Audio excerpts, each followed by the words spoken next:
Hello बच्चों, let's see the question. The question says that the area of a circle inscribed in an equilateral triangle is 48 pi square units. What is the perimeter of the triangle?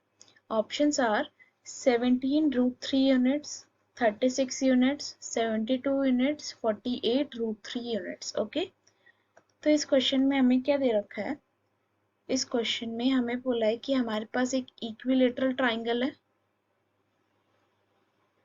ये हमारे पास एक equilateral triangle है, okay, और उसके अंदर एक circle inscribed है, okay, जिसका एरिया है 48 पाई। तो हम यहाँ पे लिखेंगे एरिया ऑफ सर्कल 48 पाई। तो हमें इस ट्राइंगल का पेरीमीटर बताना है। तो सपोज हम करते हैं ये हमारा सेंटर है, ओके, सर्कल का, और ये हो गया हमारा रेडियस। तो हम यहाँ पे लिखेंगे रेडियस ऑफ सर्कल, हम r लेट कर लेते हैं। तो ये हो गया हमारे पास r, r एंड r। इस ट्राइंगल को हम बोल देते हैं ट्राइंगल ए बी सी, और ट्राइंगल की हम साइड ले लेते हैं a units. Side of triangle a, क्योंकि ये इक्विलेटरल ट्राइंगल है इसलिए सारी साइड्स a यूनिट्स की होंगी। तो ये भी a यूनिट, ये भी a यूनिट, और ये भी a यूनिट, ओके।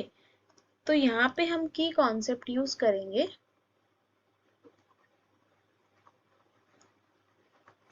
सबसे पहले एरिया ऑफ सर्कल, ओके। और एरिया ऑफ सर्कल सिंपली हमारे पास क्या होता है, पाई आर स्क्वायर, जहाँ पे आर होता है हमारे पास रेडियस ऑफ सर्कल, ओके। और सेकेंडली हम यूज करेंगे area of triangle. Area of triangle हमारे पास क्या होता है, half into B into H, जहाँ पे बी होता है हमारे पास बेस ऑफ ट्राइंगल और एच होता है हमारे पास हाइट ऑफ ट्राइंगल, ओके।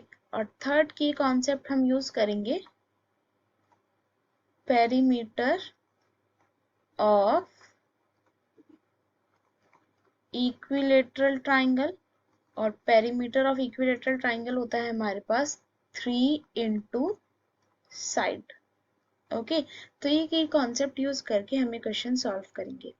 तो सबसे पहले हमें क्या दे रखा है, एरिया ऑफ सर्कल हमें दे रखा है 48 पाई। इट मीन्स हमें पाई आर स्क्वायर की वैल्यू दे रखी है 48 पाई, ओके। ये पाई से पाई कैंसिल, तो आर स्क्वायर की वैल्यू 48, तो r की वैल्यू अंडर रूट ऑफ 48, और इसका हम अंडर रूट करेंगे तो r की वैल्यू आएगी हमारे पास 4 root 3 units, okay.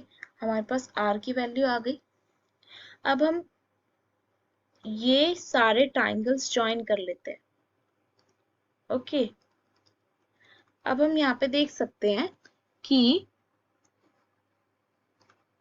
Area of triangle ABC, area of triangle ABC किसके इक्वल होगा, ये हमारे पास 3 ट्राइंगल बन रहे हैं AOB, BOC और AOC। तो ABC का एरिया क्या होगा, इंडिविजुअली इन तीनों ट्राइंगल के एरिया का सम। तो यहाँ पे हम लिख सकते हैं area of triangle ABC is equal to area of triangle AOB plus area of triangle AOC plus area of triangle BOC, okay. अब ट्राइंगल ABC क्या है, इक्विलेटरल ट्राइंगल है हमारे पास, ओके। तो यहाँ पे हम की कॉन्सेप्ट यूज करेंगे एरिया ऑफ इक्विलेटरल ट्राइंगल, और एरिया ऑफ इक्विलेटरल ट्राइंगल होता है हमारे पास रूट 3/4 इनटू साइड का स्क्वायर, ये होता है हमारे पास इक्विलेटरल ट्राइंगल का फॉर्मूला। ओके, ये यूज करेंगे हम यहाँ पे, तो हम यहाँ पे लिखते हैं √3/4 इनटू, यहाँ पे साइड हमने क्या लेट करी थी a, तो √3/4 a square is equal to triangle A O B का एरिया क्या होगा, half into base into height. Triangle का एरिया देखा था, इसके लिए बेस क्या है a और हाइट क्या है r, तो हम यहाँ पे लिखेंगे half into a into r। ऐसे ही ट्राइंगल एओसी के लिए भी होगा, तो ये भी half into a into r। ऐसे ही ट्राइंगल बीओसी के लिए भी, तो ये भी half into a into r। Okay, तो हम यहाँ पे लिख सकते हैं √3/4 a square is equal to 3 times of 1/2 into a into r। Okay, और r की वैल्यू हमने निकाली थी 4√3, यहाँ पे हमने r की वैल्यू निकाली थी 4√3, तो यहाँ पे हम सिंपली पुट कर देंगे 4√3। ओके, अब यहाँ पे √3 से √3 कैंसिल।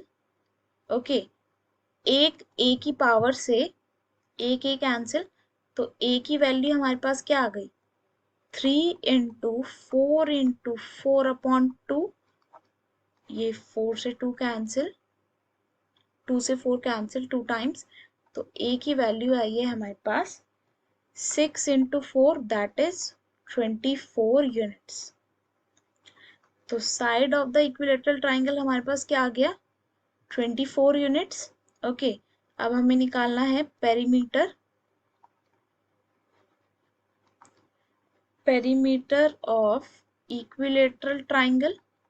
ओके, और पेरीमीटर ऑफ इक्विलेटरल ट्राइंगल क्या होता है हमारे पास 3 into side, it means 3 into a, और ए की वैल्यू है 24, तो 3 इंटू 24, तो इसको हम मल्टीप्लाई करेंगे तो ये आएगा हमारे पास 72 यूनिट्स। ओके, और यही हमारे पास फाइनल आंसर होगा 72 यूनिट्स। तो फाइनली हमारे पास पेरीमीटर ऑफ इक्विलेटरल ट्राइंगल आया है 72 यूनिट्स। तो यहाँ पे हमारा ऑप्शन नंबर सी जो है वो करेक्ट है। Okay, hope you will understand. Best of luck, thank you.